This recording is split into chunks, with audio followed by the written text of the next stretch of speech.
नमस्ते और फिर से स्वागत है। अगर आप यहाँ हैं तो मुझे खुशी है कि आप रात के इस शांत कोने तक अपना रास्ता ढूंढ पाए। शायद आपने ज़्यादातर लाइटें पहले ही बंद कर दी हैं, या शायद कहीं पास में एक छोटी सी लैंप अब भी हल्के से जल रही है। शायद आप बिस्तर पर लेटे हैं या अपनी पसंदीदा कुर्सी पर आराम से बैठे हैं, किसी गर्म चीज़ में लिपटे हुए। आप अभी जहाँ भी हैं, मैं चाहता हूँ कि आप जान लें कि यह एक सुरक्षित जगह है, एक धीमी जगह, एक ऐसी जगह जहां किसी चीज को जल्दी करने की जरूरत नहीं है और किसी चीज को हल करने की भी जरूरत नहीं है। आज रात मैं आपको एक कहानी सुनाने जा रहा हूं, एक सच्ची कहानी, मेरी अपनी। यह कोई ऐसी कहानी नहीं है जिसमें तेज पल हों या अचानक मोड़ आएं। यह उस तरह की कहानी है जो एक शांत नदी की तरह बहती है, स्थिर, कोमल, आपको अपने साथ बहा ले जाती है बिना आपकी किसी कोशिश के। यह एक कहानी है गरीबी और गर्व की, भूख और दृढ़ संकल्प की, एक छोटे से दयालु काम की जिसने मेरी जिंदगी का पूरा रूप बदल दिया। हालांकि उस समय मुझे इसका एहसास नहीं था, और यह इस बारे में है कि आखिरकार वो इंसान बनना क्या मायने रखता है, जिसके बारे में आपने हमेशा चुपचाप विश्वास किया था कि आप बन सकते हैं, भले ही कोई और आपके साथ उस पर विश्वास करता हुआ न दिखे। तो एक धीमी सांस लें, उसे छोड़ दें, अपने शरीर को थोड़ा और गहराई से उस जगह में डूबने दें जहां आप आराम कर रहे हैं, और मुझे आपको शुरुआत तक वापस ले जाने दें। मेरा नाम अर्जुन है, और लंबे समय तक ये नाम ही एकमात्र चीज था जिसे मैं सच में अपना मानता था। मैं मध्य प्रदेश के मध्य में एक छोटे से कस्बे में बड़ा हुआ, ऐसा कस्बा जिसे आप आसानी से नजरअंदाज कर सकते हैं अगर आप बस वहां से गुजर रहे हों। ऐसा कस्बा जहां कोई मशहूर रेस्टोरेंट नहीं था, न कोई ऐतिहासिक स्थल, न ही कुछ ऐसा जो लोगों को रुककर चारों ओर देखने पर मजबूर करे। वहां कस्बे के किनारे एक अनाज का गोदाम था जो बाकी सब चीजों से ऊंचा उठता था। मुख्य सड़क पर एक छोटी सी किराना दुकान, एक पेट्रोल पंप जो मछली पकड़ने का चारा भी बेचता था, और सड़क किनारे एक ढाबा था जिसका नाम मीरा एस था, जहां फर्श हमेशा थोड़ा चिपचिपा रहता था, चाहे उसे कितनी ही बार साफ क्यों न किया जाए। मैं ये सब इसलिए नहीं कह रहा हूं कि ये दुखद लगे, क्योंकि ऐसा नहीं था, पूरी तरह से नहीं। ये बस छोटा और शांत था, और जब आप कहीं छोटे और शांत स्थान पर बड़े होते हैं तो या तो आप उस छोटेपन से प्यार करना सीखते हैं, या आप अपना पूरा बचपन क्षितिज को निहारते हुए बिताते हैं। मैं क्षितिज को निहारने वाला बच्चा था। मेरी माँ ने मुझे और मेरी छोटी बहन रिया को नीम स्ट्रीट पर एक किराए के घर में पाला। हालांकि मुझे हमेशा लगता था कि उसे नीम स्ट्रीट कहना थोड़ा उदार था, क्योंकि ज्यादातर नीम के पेड़ हमारे वहां आने से कई साल पहले ही काट दिए गए थे। जो बचा था वो एक टूटी हुई फुटपाथ, कुछ जूझते हुए पेड़ और जिद्दी खरपतवार थे जो हर वसंत बिना बुलाए वापस आ जाते थे। वो घर पुराना था, उसमें एक हीटर था जो सर्दियों की रातों में खटखटाता और कराहता रहता था, एक रसोई का नल जो तब तक टपकता रहता था जब तक आप उसे दोनों हाथों से बंद करके उस पर जोर न लगाएं, और एक पिछला बरामदा जहां लकड़ी के तख्ते कुछ जगहों पर नरम हो गए थे। आपको याद रखना पड़ता था कि कहाँ कदम रखना है ताकि आपका पैर उसमें से न निकल जाए। लेकिन वो हमारा था, उस तरह से जैसे एक किराए की जगह आपकी लगने लगती है जब आप वहां इतने लंबे समय तक रहते हैं कि उसके सारे रहस्य जान लेते हैं। मेरी माँ ने मेरे बचपन के ज्यादातर समय दो नौकरियां की। दिन में वो हाईवे के किनारे एक छोटे से लॉज में कमरे साफ करती थी, और हफ्ते में 3 शामों को वो कस्बे के किनारे द रस्टी कप नाम के एक बार में टेबल परोसती थी। उन रातों में वो सिगरेट के धुएं और तले हुए तेल की गंध के साथ घर आती थी, और वो हमेशा थकी होती थी, ऐसी थकान जो उनकी आंखों में गहराई तक बैठ जाती थी। लेकिन वो हमेशा पूछती थी कि रिया और मैंने अपना होमवर्क कैसा किया, और वो हमेशा किसी न किसी तरह मौजूद रहने का तरीका ढूंढ लेती थी, भले ही उनका शरीर मुश्किल से सीधा खड़ा रह पाता था। मैं उनसे इसके लिए प्यार करता था, आज भी करता हूं। मेरे पिता तब चले गए थे जब मैं 7 साल का था। अब मैं इसके बारे में ज्यादा गुस्सा नहीं रखता, मैं लंबे समय तक रखता था, लेकिन कहीं ना कहीं मैंने उसका ज्यादातर हिस्सा छोड़ दिया। उसे पकड़े रहना भारी था, और मुझे अपने हाथ दूसरी चीजों के लिए खाली चाहिए थे। वो कभी कभी एक कार्ड भेजते थे, अक्सर दिवाली पर, कभी कभी मेरे जन्मदिन पर, हालांकि अक्सर एक हफ्ता देर से। वो उत्तर प्रदेश में कहीं थे, मुझे इतना पता था, लेकिन हमारे रोजमर्रा के जीवन पर उसका उतना ही असर था जितना चांद का होता है। तो हम 3 ही थे, माँ, रिया और मैं, और हम पैसे के मामले में सावधान थे, जैसा कि आप सीख जाते हैं। सावधान जब वो पर्याप्त नहीं होता। हम बहुत रोटी और साधारण दाल खाते थे। हम दुकान के सस्ते ब्रांड का सीरियल, पाउडर वाला दूध, और जो भी स्थानीय किराना दुकान में सेल पर होता था वही खरीदते थे। हर अक्टूबर में हम मंदिर की चैरिटी स्टॉल से अपने सर्दियों के स्वेटर लेते थे। मैंने 7वीं कक्षा से लेकर 9वीं के बीच तक एक ही जोड़ी जूते पहने। जब तक कि उनके तले ऊपर के हिस्से से अलग होने नहीं लगे। बारिश में मुझे सावधानी से चलना पड़ता था ताकि मेरे मोजे भीग न जाएं। एक रात मेरी माँ रसोई में चुपचाप रो रही थी, ये जाने बिना कि मैं जाग रहा था। और अगले दिन मेरे बिस्तर के पास एक नई जोड़ी जूते रखी थी। मैंने कभी नहीं पूछा कि उन्होंने ये कैसे किया। मैंने बस उन्हें पहना और पिछली जोड़ी से बेहतर उनका ख्याल रखने की कोशिश की। मैं आपको ये सब इसलिए बता रहा हूं कि आप दया महसूस करें। ऐसा मैं कभी नहीं चाहता था। मैं यह इसलिए बता रहा हूं क्योंकि यही वो जमीन है जहां से इस कहानी का बाकी हिस्सा उगता है। और आप फूल को समझ नहीं सकते जब तक आप मिट्टी को न समझें। इस छोटेपन, शांति और पैसों की सावधानी के बीच जो मेरे पास था, वो एक ऐसा दिमाग था जिसे चीज़ों को समझना पसंद था।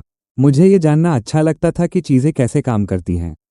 जब हीटर कराहता और खटखटाता था तो मैं जानना चाहता था क्यों। जब मुझे जुकाम होता था तो मैं समझना चाहता था कि मेरे शरीर के अंदर वास्तव में क्या हो रहा है जिससे मेरा गला दर्द करता है और मेरी नाक बहती है। स्कूल में मेरा पसंदीदा विषय जीव विज्ञान था, सिर्फ इसलिए नहीं कि उसके चित्र दिलचस्प थे, हालांकि वे थे, बल्कि इसलिए कि इस विचार में कुछ सुकून था कि जीवन एक नियम का पालन करता है, कि इस अराजकता के नीचे एक व्यवस्था है, कि अगर आप पर्याप्त सीख लें तो आप चीज़ों को समझना शुरू कर सकते हैं। 9वीं कक्षा में मेरी जीव विज्ञान की शिक्षिका एक महिला थी जिनका नाम मिसेस शर्मा था। वह लगभग 50 के दशक में थी। उनके बालों में चांदी सी लकीरें थीं जिन्हें वो जूड़े में बांधती थी, और पढ़ने का चश्मा था जिसे वो हमेशा कहीं रखकर भूल जाती थी। वो कोई दिखावटी शिक्षिका नहीं थी। उनके पास बड़े नाटकीय पल या चतुर वाक्य नहीं थे। वो बस स्थिरता और सावधानी से पढ़ाती थी और अपने छात्रों पर एक शांत, बिना जल्दबाजी के तरीके से ध्यान देती थी। अक्टूबर की एक दोपहर उन्होंने मुझे कक्षा के बाद रोका। मैं वहां घबराकर खड़ा था, मेरा बैकपैक एक कंधे पर लटका हुआ, ये सोचते हुए कि क्या मैंने कुछ गलत किया है। उन्होंने अपने चश्मे के ऊपर से मुझे देखा और कहा, अर्जुन, क्या तुमने कभी डॉक्टर बनने के बारे में सोचा है? मैंने उनकी ओर देखा। सच में मुझे समझ नहीं आया कि क्या कहूँ। यह विचार बहुत बड़ा लगा। ऐसा लगा जैसे यह उन लोगों के साथ होता है जिनके पिता घर पर रहते हैं, जिनकी माँ सिगरेट के धुएं और तले हुए तेल की गंध के साथ घर नहीं लौटती, और जिनके सर्दियों के कपड़े किसी चैरिटी स्टॉल से नहीं आए होते। मुझे नहीं पता, मैंने कहा, जो मेरे पास सबसे ईमानदार जवाब था। उन्होंने धीरे से सिर हिलाया, जैसे वो जवाब उन्हें पूरी तरह समझ में आ गया हो।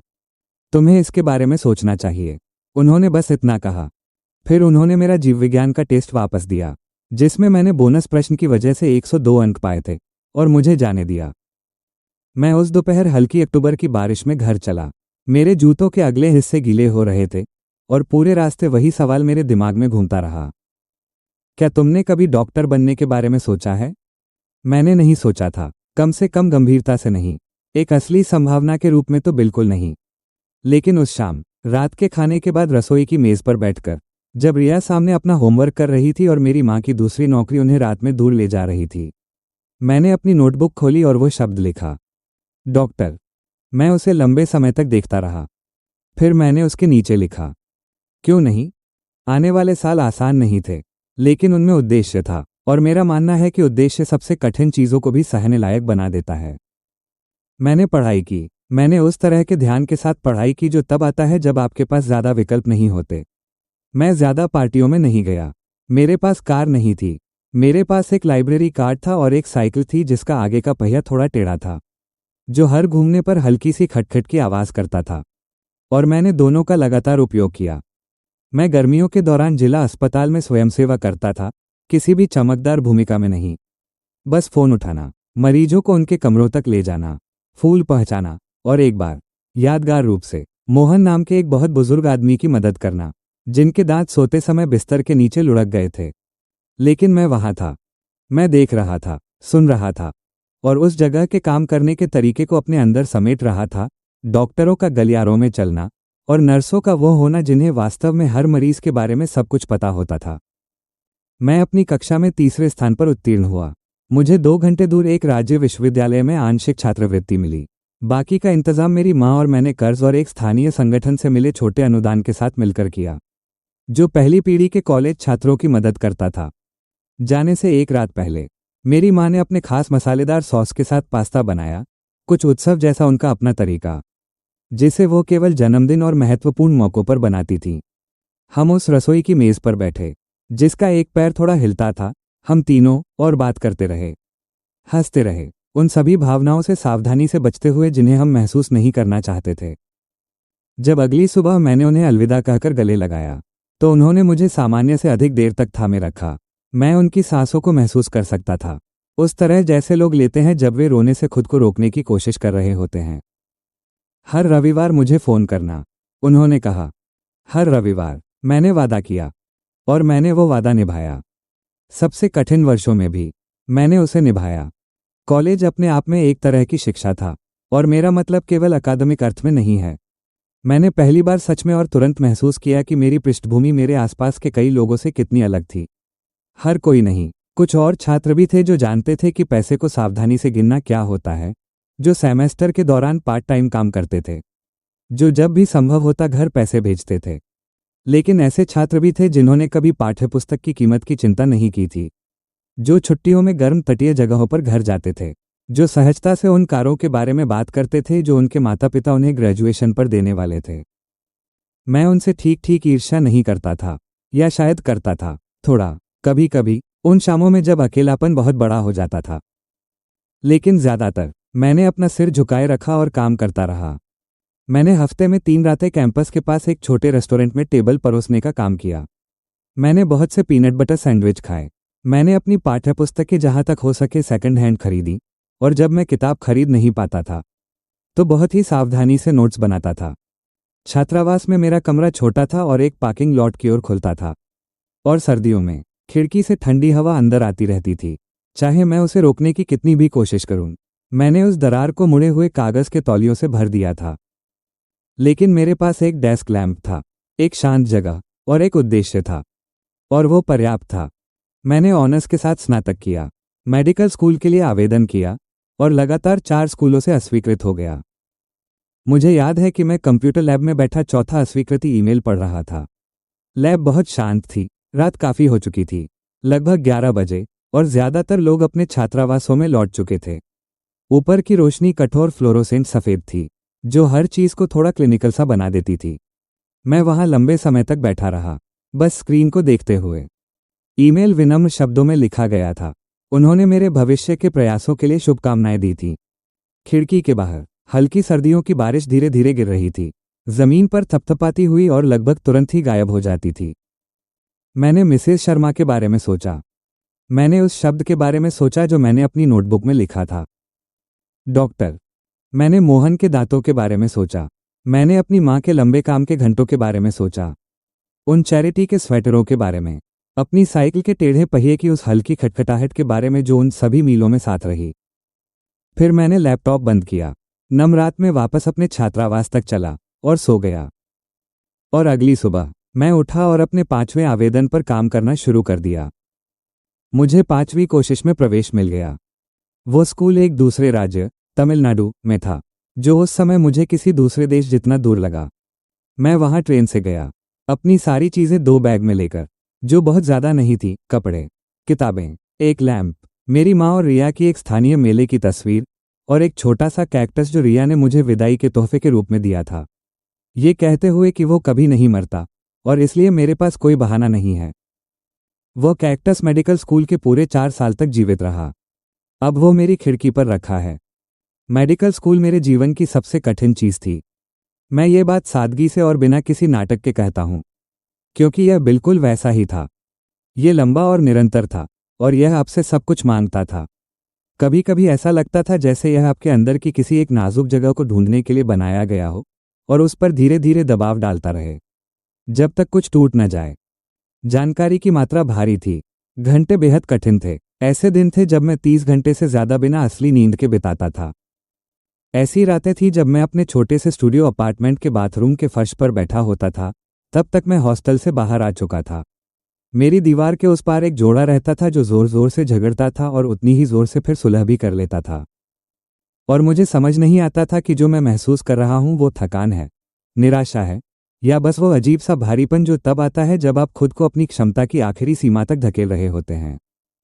आर्थिक बोझ हमेशा बना रहता था। कुछ खर्चे छात्रवृत्ति से पूरे होते थे, बाकी ज्यादा कर्ज से, लेकिन हमेशा कुछ कमी रह जाती थी। हमेशा छोटी छोटी आपात स्थितियां, मोटरबाइक की मरम्मत, दांतों का इलाज, या वो महीना जब बिजली का बिल उम्मीद से ज़्यादा आ जाता था। मैंने जिंदा रहने की गणित में बहुत निपुणता हासिल कर ली थी। मुझे हर समय पता होता था कि मेरे खाते में कितना पैसा है। मुझे पता होता था कि एक बोरी चावल कितने दिन चलेगी। मुझे पता था कि कौन सी किराना दुकान गुरुवार की शाम को चीज़ों पर छूट देती है। मैं हर रविवार अपनी माँ को फ़ोन करके ये सब नहीं बताता था। मैं हर रविवार उन्हें फ़ोन करता था और अपने मरीजों के बारे में बताता था। उन चीज़ों के बारे में जो मैं सीख रहा था। एक प्रोफेसर के बारे में जिसने कुछ मज़ेदार कहा था। उस कैक्टस के बारे में जो अब भी फल फूल रहा था और मुझसे बस थोड़ी सी धूप और धैर्य मांगता था। मैं उन्हें कहानी के अच्छे हिस्से सुनाता था, क्योंकि अच्छे हिस्से भी उतने ही सच्चे थे और उनके पास पहले से ही बहुत कुछ उठाने के लिए था। एक सेमेस्टर था, दूसरे साल का, पतझड़ के आखिर में, जब हालात खास तौर पर तंग हो गए थे। मैंने किसी खर्चे का गलत अंदाज़ा लगाया था, या शायद उसे कम आंका था। मुझे अब ठीक ठीक विवरण याद नहीं है। बस वो एहसास याद है जब मैंने अपने बैंक बैलेंस को देखा और समझ गया कि अगले 3 हफ्तों तक मुझे बहुत सावधानी से चुनना होगा कि मैं क्या खाऊं। कोई आपात स्थिति नहीं है, मैंने खुद से कहा। बस एक मुश्किल दौर है। मैं पहले भी मुश्किल दौरों से गुजर चुका था। इसी दौरान मेरी मुलाकात डॉक्टर अय्यर से हुई। डॉक्टर अय्यर ऐसे व्यक्ति नहीं थे जिनसे मुझे उम्मीद थी कि वो मुझे जानेंगे। वह आंतरिक चिकित्सा वार्ड के अटेंडिंग फिजिशियन थे, जहां मैं अपनी क्लिनिकल रोटेशन कर रहा था। 60 के दशक के अंत में एक व्यक्ति, लंबे और हल्के झुके हुए, एक सोच समझकर, बिना जल्दबाजी के व्यवहार के साथ, जिसे मैं बाद में समझ पाया कि वह धीमापन नहीं बल्कि सटीकता थी। उनके पूरे सिर पर सफ़ेद बाल थे और एक सलीके से रखी हुई मूंछ, जिसे उन्होंने शायद दशकों से रखा हुआ था। और वो बो टाई पहनते थे, हमेशा बो टाई, यहां तक कि अपने सफ़ेद कोट के नीचे भी, जो मुझे चुपचाप अद्भुत लगता था। उन्होंने एक प्रतिष्ठित कार्यक्रम में प्रशिक्षण लिया था और अपने लगभग पूरे करियर के दौरान हमारे शिक्षण अस्पताल में ही रहे थे। यह उनके प्राथमिकताओं के बारे में बहुत कुछ बताता था। वह कहीं भी काम कर सकते थे, लेकिन उन्होंने वहां रहने का चुनाव किया जहां मरीज अक्सर गरीब, बीमा रहित और जटिल होते थे, जहां काम ज़रूरत से ज़्यादा कठिन था और संसाधन हमेशा थोड़ा कम पड़ जाते थे। वो दिखावटी रूप से गर्मजोशी भरे नहीं थे।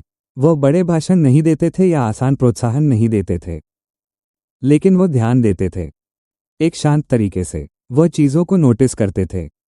और उस रोटेशन के हफ्तों के दौरान मैंने समझना शुरू किया कि नोटिस करना, सच में नोटिस करना, चिकित्सा में सबसे महत्वपूर्ण कौशल था, और शायद हर चीज़ में भी। उन्होंने मुझे नोटिस किया, किसी नाटकीय तरीके से नहीं, कुछ भी खुलकर नहीं कहा गया, लेकिन छोटे छोटे संकेत थे। अगर आप ध्यान से देखते, वो मेरा विचार पहले पूछते थे, दूसरे छात्रों से पहले, मुझे असहज करने के लिए नहीं, बल्कि क्योंकि उन्हें सच में ये जानने की जिज्ञासा होती थी कि मैं क्या सोचता हूँ। वो कभी कभी मेरे जवाब देने के बाद रुकते और कहते, इसके बारे में थोड़ा और बताओ, और फिर वह सच में सुनते, जो दुर्लभ लगता था। नवंबर की एक गुरुवार शाम, उन्होंने मुझे राउंड्स के बाद रुकने के लिए कहा। वार्ड शांत हो चुका था, नर्सें अपनी शिफ्ट बदल रही थी, गलियारे में रात के खाने की हल्की खुशबू तैर रही थी, कुछ गर्म और सादा, शायद चावल और दाल, और ऊपर की लाइटें शाम के मोड में बदल गई थीं, थोड़ी मंद, जैसे अस्पताल खुद यह मान रहा हो कि दिन समाप्त होने की ओर है। डॉक्टर अय्यर नर्स स्टेशन के पास छोटे से वर्करूम में मेरे सामने बैठ गए। उन्होंने अपने हाथ मेज पर जोड़ लिए और मेरी ओर देखा। कैसे हो, अर्जुन? उन्होंने पूछा, और उनके पूछने के तरीके में कुछ ऐसा था, वो सामान्य कैसे हो नहीं जो लोग बिना जवाब का इंतजार किए कह देते हैं, बल्कि असली वाला, जिसमें सच में जानने की इच्छा होती है, जिसने मुझे अपना सामान्य ठीक हूं कहने से पहले रुकने पर मजबूर कर दिया। सच कहूं, मैंने कहा, यह समय थोड़ा कठिन रहा है। उन्होंने सिर हिलाया, जैसे उन्हें यही उम्मीद थी। मैंने उन्हें कुछ बातें बताईं, सब नहीं, मेरे भीतर अभी भी इतना अभिमान था कि सब कुछ नहीं कह सकता था, लेकिन कुछ, वो आर्थिक गणित जो ठीक से बैठ नहीं रही थी, वो आदत कि मैं कभी कभी देर रात तक लाइब्रेरी में इसलिए रुकता था क्योंकि मुझे पढ़ना था नहीं, बल्कि इसलिए क्योंकि वहां गर्मी थी और मैं बिजली का बिल बढ़ाने से बचना चाहता था। वह खास तरह की थकान जो सिर्फ शरीर की नहीं होती, बल्कि चिंता से आती है, धीमी, लगातार, जैसे एक हल्का बुखार जो हर चीज के नीचे चुपचाप चलता रहता है। डॉक्टर अय्यर बिना बीच में टोके सुनते रहे। जब मैं बोल चुका, तो वो कुछ पल चुप बैठे रहे, अपने जुड़े हुए हाथों को देखते हुए। फिर उन्होंने मेरी ओर देखा। मैं भी पहली पीढ़ी का छात्र था, उन्होंने कहा। मेरे पिता ट्रक चलाते थे, मेरी माँ एक टेक्सटाइल मिल में काम करती थी। मैंने अपने कॉलेज के ज़्यादातर वर्षों में साधारण भोजन किया है और मुझे ठीक ठीक पता है कि एक बोरी चावल को कितने हिस्सों में बांटा जा सकता है। उन्होंने ये सब बिना किसी प्रदर्शन, बिना किसी नाटक के कहा, बस सच्चाई के रूप में। जब मुझे ज़रूरत थी, किसी ने मेरी मदद की थी। उन्होंने आगे कहा, तब से मैं उसी तरह किसी और की मदद करने का अवसर ढूंढता रहा हूं। उन्होंने अपने सफ़ेद कोट में हाथ डाला और एक लिफाफा निकाला। उसे हमारे बीच मेज़ पर रख दिया। उन्होंने उसे मेरी ओर बढ़ाया नहीं, बस वहीं रहने दिया। यह कोई कर्ज नहीं है, उन्होंने कहा। मैं ये बहुत स्पष्ट करना चाहता हूं, क्योंकि मैं जानता हूं कि यह किसी के आत्मसम्मान के लिए क्या मायने रखता है। यह मैं आपको खुलकर दे रहा हूं, क्योंकि आप एक उत्कृष्ट चिकित्सक बनने वाले हैं और मैं आपको वहां तक पहुंचने में मदद करना चाहता हूं। मैं बस एक ही चीज़ चाहता हूं, उन्होंने धीरे से जोड़ा, कि किसी दिन, जब आपके पास साधन हो, तो आप भी किसी और के लिए ऐसा ही करें। मैं उस लिफाफे को देखता रहा। मेरे सीने के भीतर कुछ बदलता हुआ महसूस हुआ, कुछ ऐसा जिसका मेरे पास ठीक ठीक नाम नहीं था। न पूरी तरह शर्म, न पूरी तरह कृतज्ञता, उससे भी गहरा, दोनों से कहीं अधिक उलझा हुआ कुछ। कुछ ऐसा जिसमें वर्षों की शांत दृढ़ता थी। उधार के कपड़े, एक टेढ़े पहिए वाली साइकिल, मेरी माँ का देर रात रसोई में खड़ा होना, उस थकान के साथ जो भीतर तक उतर जाती थी। मैंने लिफाफा उठा लिया। अंदर एक चेक था। वो कोई छोटी राशि नहीं थी। मैंने उनकी ओर देखा और एक पल के लिए मुझे समझ नहीं आया कि क्या कहूँ। मेरा गला भर आया था। डॉक्टर अय्यर, मैंने कहना शुरू किया। उन्होंने बहुत हल्के से सिर हिला दिया। थोड़ी नींद ले लो, उन्होंने कहा। राउंड्स 6 बजे शुरू होते हैं। वो उठे, अपनी बो टाई सीधी की, उस रात गहरे बरगंडी रंग की, जिस पर छोटे सफ़ेद बिंदु थे, और कमरे से बाहर चले गए। मैं कुछ मिनट वहां अकेला बैठा रहा, लिफाफा हाथ में लिए, शाम के वार्ड की शांत आवाज़ों को सुनते हुए। कहीं दूर मॉनिटर की धीमी बीप, किसी ट्रॉली के खिसकने की आवाज़, इमारत की हल्की गूंज जैसे वो खुद सांस ले रही हो। फिर मैंने लिफाफे को सावधानी से मोड़ा, उसे अपनी जेब में रखा और ठंडी नवंबर की रात में बाहर निकल आया। मैं कुछ पल वहां खड़ा रहा, आसमान की ओर देखते हुए, साफ, गहरा और तारों से भरा हुआ। और मैंने सांस ली और मैंने खुद को वो सब महसूस करने दिया जो अभी अभी हुआ था। उसके बाद मेडिकल स्कूल बदल गया। मेरा मतलब यह नहीं कि वह आसान हो गया, ऐसा नहीं हुआ। काम कठिन ही रहा, घंटे लंबे ही रहे, थकान अब भी एक स्थायी साथी थी। लेकिन उस नवंबर में मेरे भीतर कुछ बदल गया, कुछ शांत, कुछ मूलभूत। वह लगातार धीमी चिंता, उस शांत बुखार की गूंज थोड़ी नर्म हो गई, इतनी कि मैं फिर से बाकी चीज़ों को सुन सकूं। मैं ज़्यादा साफ सोच सकता था। मैं अपने मरीजों के साथ ज़्यादा उपस्थित रह सकता था, जो सबसे ज़रूरी है जब आप डॉक्टर बनना सीख रहे होते हैं। काम करते हुए मैं अक्सर डॉक्टर अय्यर के बारे में सोचता था। मैं देखता था कि वो वार्ड में कैसे चलते हैं, सावधानी से, ध्यानपूर्वक, कभी जल्दी में नहीं, भले ही उनके आसपास सब कुछ व्यस्त हो। मैं देखता था कि वो मरीजों से कैसे बात करते हैं, कैसे वो बैठ जाते थे जब बाकी सब खड़े रहते थे, कैसे वह आंखों में देखकर बात करते थे, जैसे कह रहे हो, मेरे पास तुम्हारे लिए समय है, भले ही तकनीकी रूप से उनके पास समय न हो। मैं चिकित्सा सीख रहा था, हाँ, लेकिन मैं कुछ और भी सीख रहा था। मैं ये सीख रहा था कि किसी चीज़ में अच्छा होना कैसा दिखता है, और साथ ही एक अच्छा इंसान होना कैसा दिखता है, कि ये दोनों चीज़ें अलग अलग होना ज़रूरी नहीं है। मैंने एक गर्म मई की दोपहर को मेडिकल स्कूल से स्नातक किया। मेरी माँ और रिया मध्य प्रदेश से इसे देखने आए। मेरी माँ खुलकर और बिना किसी झिझक के रोई, और रिया ने हर चीज़ की तस्वीरें लीं। हमने कैंपस के पास एक अच्छे रेस्टोरेंट में खाना खाया, न कोई सड़क किनारे की जगह, न कुछ जल्दी जल्दी, और उसका भुगतान मैंने किया। यह मेरे जीवन में पहली बार था जब मैंने हम तीनों के लिए पूरा भोजन चुकाया। और उस पल मैंने कुछ महसूस किया, मेरे सीने में एक शांत गर्माहट, जिसका खाने से कोई संबंध नहीं था। डॉक्टर अय्यर भी दीक्षांत समारोह में थे।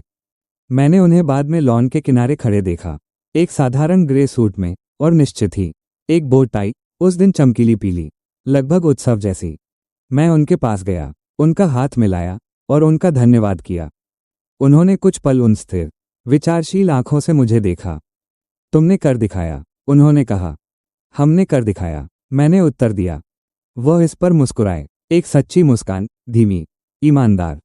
फिर उन्होंने हल्के से सिर हिलाया, जैसे हमारे बीच कुछ अनकहा ठहर गया हो, और किसी और को बधाई देने आगे बढ़ गए। मैंने आगे चलकर आंतरिक चिकित्सा में अपनी रेजिडेंसी की। 3 और साल, लंबे घंटे, कठिन सीख, और वह शांत, भारी सौभाग्य कि आपको लोगों के शरीरों और उनके डर के साथ भरोसा किया जाता है उनके जीवन के सबसे कठिन पलों में। मैंने एक ऐसे अस्पताल में काम किया जो कम आय वाले समुदाय की सेवा करता था। यह सही लगा। मैं समझता था कि डॉक्टर के पास जाने से पहले बहुत देर तक इंतजार करना क्या होता है, क्योंकि आप उसे वहन नहीं कर सकते। मैं समझता था कि ज़रूरत से ज़्यादा बीमार होकर पहुंचना क्या होता है, क्योंकि आप घर पर जितना हो सके उतना सहते रहे थे। मैं उस समझ को हर कमरे में अपने साथ लेकर जाता था जहां मैं प्रवेश करता था। मैं मोहन और उनके दांतों के बारे में सोचता था, मिसेस शर्मा और उनके उस सरल सवाल के बारे में, मेरी माँ के बारे में, जो सुबह की पहली रोशनी में सड़क किनारे के एक लॉज में चादरें बदल रही थी, उस लड़के के बारे में जो एक टेढ़ी साइकिल पर अक्टूबर की हल्की बारिश में सवारी कर रहा था, जिसकी नोटबुक में एक ही शब्द लिखा था, डॉक्टर। मैं ये शब्द सादगी से कहता हूं क्योंकि वे सरल हैं, भले ही वहां तक पहुंचना बिल्कुल भी सरल नहीं था। मैं डॉक्टर बन गया। अब मैं 40 की उम्र में हूं। मेरी अपनी प्रैक्टिस है, एक मध्यम आकार के शहर में एक छोटा आंतरिक चिकित्सा क्लिनिक, जहां मैंने अपनी रेजिडेंसी पूरी की थी, उससे ज्यादा दूर नहीं। हम एक मिश्रित समुदाय की सेवा करते हैं। हम बिना बीमा वाले मरीजों को भी देखते हैं। हम कुछ दिनों में एक स्थानीय मुफ्त क्लिनिक के साथ काम करते हैं।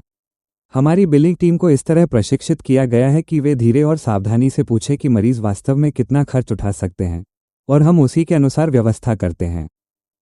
मैं कोई अमीर आदमी नहीं हूं, लेकिन मैं सहज हूं, और मैंने ये याद रखने के लिए कड़ी मेहनत की है कि यह सहजता किस लिए है। डॉक्टर अय्यर कुछ साल पहले सेवानिवृत्त हो गए। हम अभी भी कभी कभी ईमेल का आदान प्रदान करते हैं, वास्तविक ईमेल, विचारशील, वे जो अपना समय लेते हैं, क्योंकि हम दोनों उन लोगों में से हैं जो मानते हैं कि कुछ बातें पूरी तरह से कही जानी चाहिए। वो ठीक हैं। अब वो एक बगीचे की देखभाल करते हैं, ज्यादा पढ़ते हैं, कभी कभी अपने घर के पास एक छोटे क्लिनिक में स्वयंसेवा भी करते हैं। वो सुनाई देते हैं, शांत, उस तरह की शांति जो एक ऐसे जीवन से आती है जिसमें सही काम किए गए हों। 2 साल पहले मेरी मुलाकात एक मेडिकल छात्र आरव से हुई। वो अपनी तीसरे वर्ष की रोटेशन के दौरान हमारे क्लिनिक में आया था, और मैंने उसे नोटिस किया उसी शांत तरीके से जैसे कभी डॉक्टर अय्यर ने मुझे नोटिस किया था। वो मरीजों के साथ सावधान था, वो सुनता था, वो ऐसे सवाल पूछता था जो बताते थे कि वो सिर्फ लक्षण नहीं, बल्कि पूरे इंसान के बारे में सोच रहा है। और वो थका हुआ था, सिर्फ शारीरिक रूप से नहीं, बल्कि उस खास तरह से जब कोई एक साथ बहुत कुछ उठा रहा होता है। आप यह उसकी आंखों के आसपास देख सकते थे, उन छोटे छोटे पलों में जब उसकी सतर्कता ढीली पड़ जाती थी। एक दोपहर जब क्लिनिक शांत हो गया था, मैंने उसे अपने ऑफिस में कुछ मिनट मेरे साथ बैठने के लिए कहा। मैंने उसके लिए एक कप कॉफी बनाई, और मैंने उससे पूछा, उसी तरह जैसे कभी मुझसे पूछा गया था, कैसे हो आरव? सच में, उसने मुझे बताया, पहली पीढ़ी का छात्र, पिता निर्माण कार्य में, माँ होम हेल्थ केयर में, 4 भाई बहन। एक ऐसा कर्ज जिसका जिक्र सुनकर ही मेरे सीने में कसाव महसूस हुआ। वीकेंड पर ट्यूशन का पार्ट टाइम काम, ताकि वो किसी तरह आगे बना रहे। उसकी नींद और ध्यान पर पड़ने वाली कीमत, जिसे हम दोनों ने जोर से नहीं कहा। मैंने बिना बीच में टोके सुना। जब वो बोल चुका, मैं कुछ पल चुप रहा। फिर मैंने अपनी मेज की दराज में हाथ डाला और एक लिफाफा निकाला। मैं उसे 2 साल से वहां रखे हुए था, इंतजार करते हुए। मैंने उसे हमारे बीच मेज पर रख दिया। यह कोई कर्ज नहीं है, मैंने कहा। मैं कभी कभी दयालुता के बारे में सोचता हूँ, जिस तरह वो चलती रहती है, जिस तरह वो सिर्फ 2 लोगों के बीच रुकती नहीं, बल्कि आगे बढ़ती रहती है, उस अगली जगह की तलाश में जहां उसकी जरूरत हो। डॉक्टर एलिसन को भी कभी कुछ मिला था। उन्होंने मुझे बताया था कि जिस व्यक्ति ने उनकी मदद की थी, वो मदद उनसे मुझ तक पहुंची, और अब वो अलेजाद्रो तक पहुंच गई है, और कौन जानता है कि समय आने पर अलेजाद्रो इसे कहां तक ले जाएगा। इसमें कुछ शांत सुंदरता है, कुछ ऐसा जिसे घोषित करने या मनाने की जरूरत नहीं होती, जो बस दुनिया में एक नदी की तरह बहता रहता है, एक परिदृश्य के बीच से गुजरते हुए, चीजों को धीरे धीरे, लगातार समय के साथ आकार देता हुआ। मैं कोई भावुक व्यक्ति नहीं हूं, बिल्कुल नहीं। मैं एक डॉक्टर हूं, मुझे व्यवहारिक और सटीक होने के लिए प्रशिक्षित किया गया है, लेकिन मैं इस एक चीज में विश्वास करता हूं। मैंने इसके इतने प्रमाण देखे हैं कि इस पर संदेह कर सकूं। दयालुता सीमित नहीं होती, जितनी अधिक वो दुनिया में बहती है, उतनी ही बढ़ती जाती है। और कभी कभी बस एक व्यक्ति ही काफी होता है। एक मिसेज हार्टवेल का शांत सवाल, एक डॉक्टर एलिसन एक लिफाफे और बरगंडी बोट टाई के साथ, और किसी की पूरी जीवन यात्रा धीरे धीरे कोमलता से एक नई दिशा में मुड़ जाती है। मेरी माँ अब सेवानिवृत्त हो चुकी हैं। वो अब शहर के एक बेहतर इलाके में एक छोटे से घर में रहती हैं, उस जगह से बेहतर जहां मैं बड़ा हुआ था, और मैं जितना हो सके उनकी मदद करता हूं। उनके पास अब एक असली हीटर है जो खटखटाता और कराहता नहीं है। उनके रसोई का नल नहीं टपकता। उनके पास एक पिछला बरामदा है जहां तख्ते मजबूत हैं और उनके कदमों के नीचे नहीं डिगमगाते। वो सुबह वहां अपनी कॉफी पीती हैं, वो मुझे बताती हैं और पक्षियों को देखती हैं। बेका अब एक फिजिकल थेरेपिस्ट है। उसके 2 बच्चे हैं, एक बेटा और एक बेटी, और वो हमारी माँ से 20 मिनट की दूरी पर रहती है और वे अक्सर मिलते हैं। मेरे ग्रेजुएशन की जो तस्वीर उसने ली थी वो अब भी उसके फ्रिज पर लगी है। उसने मुझे पिछले क्रिसमस पर बताया, मैं अपने ग्रेजुएशन गाउन में धूप में आंखें सिकोड़ते हुए, और एक तरफ माँ, दूसरी तरफ बेका, दोनों इतनी चौड़ी मुस्कान के साथ कि उसे कमरे के उस पार से भी देखा जा सकता है। मैं कैक्टस को अब भी अपनी खिड़की पर रखता हूँ। मैं अब भी हर रविवार अपनी माँ को फ़ोन करता हूँ, और मुझे लगता है कि यही वो कहानी है जो मैं आज रात आपको बताना चाहता था। ये ठीक ठीक विजय की कहानी नहीं है, या कम से कम वो शोरगुल वाली नहीं। ये कुछ ज़्यादा एक शांत संचय जैसी है। छोटी छोटी चीज़ें, एक के बाद एक, कई वर्षों तक, एक नोटबुक में लिखा एक शब्द, एक उधार की कार, एक टेढ़ा साइकिल का पहिया, मेज़ पर रखा एक लिफाफा, एक कप कॉफ़ी, और एक सच्चा सवाल, और किसी ऐसे व्यक्ति के लिए खुला दरवाज़ा जिसे उसकी ज़रूरत थी। मुझे लगता है कि ज़्यादातर जीवन ऐसा ही होता है, न कि बड़े नाटकीय क्षण, बल्कि छोटे सच्चे पल। वह स्थिरता, बार बार चुनना कि आगे बढ़ते रहना है, परवाह करते रहना है, उस व्यक्ति को ढूंढना है जिसे वही चाहिए जो कभी आपको चाहिए था, और उसे बिना किसी हिसाब किताब के देना है। मुझे उम्मीद है कि आप जहां भी आज रात हैं, आप गर्माहट में हैं। मुझे उम्मीद है कि जो भी आपको आज यहां तक लेकर आया, जो भी बोझ, चिंता या लंबा हफ्ता आपके सीने पर टिका हुआ था, वह अब थोड़ा हल्का महसूस हो। मुझे उम्मीद है कि आप भी वैसा ही महसूस कर सके जैसा मैं कुछ शामों में करता हूँ, जब मैं अपने बरामदे पर बैठता हूँ और उस शांति को सुनता हूँ कि ये दुनिया छोटी छोटी दयालुताओं से भरी है जो चुपचाप उसमें बहती रहती हैं, जैसे पानी पत्थर के बीच से, धैर्यवान, अदृश्य और लगातार। आप हमेशा नदी को रास्ता बनाते हुए नहीं देख पाते, लेकिन समय के साथ आप देखते हैं कि उसने क्या रचा है। अब अपनी सांसों को धीमा होने दें, अपने शरीर को भारी और विश्राम में डूबने दें। बाहर, जहां भी आप हैं, रात अपना काम कर रही है, धीरे धीरे बसती हुई, शांत होती हुई, सब कुछ अपने अंधेरे में कोमलता से थामे हुए। आपके आसपास की आवाजें, अगर कोई हैं, बस दुनिया की सांसें हैं। आपको उन पर ध्यान देने की जरूरत नहीं है, बस आराम करें। आपने आज के लिए काफी किया है। कहानी खत्म हो गई है, और यह वैसे ही खत्म हुई है जैसे अच्छी कहानियां होती हैं, न कि सब कुछ पूरी तरह सुलझा हुआ और परफेक्ट होकर, बल्कि इस तरह की चीजें सही दिशा में आगे बढ़ रही हैं, धीरे धीरे और निश्चित रूप से। जिस तरह नदियां बहती हैं, जिस तरह ऋतुएं बदलती हैं, जिस तरह खिड़की पर रखा एक कैक्टस बिना किसी शोर के बस बना रहता है। जीना और चुपचाप बढ़ते रहना। अगर आपकी आंखें अभी बंद नहीं हैं, तो उन्हें बंद कर लें। नींद को आने दें, जैसे वो हमेशा आती है, बिना जल्दबाजी, बिना बुलाए, बस तब आकर ठहरती हुई, जब आप आखिरकार अपनी सतर्कता को इतना ढीला छोड़ देते हैं कि उसे अंदर आने दें।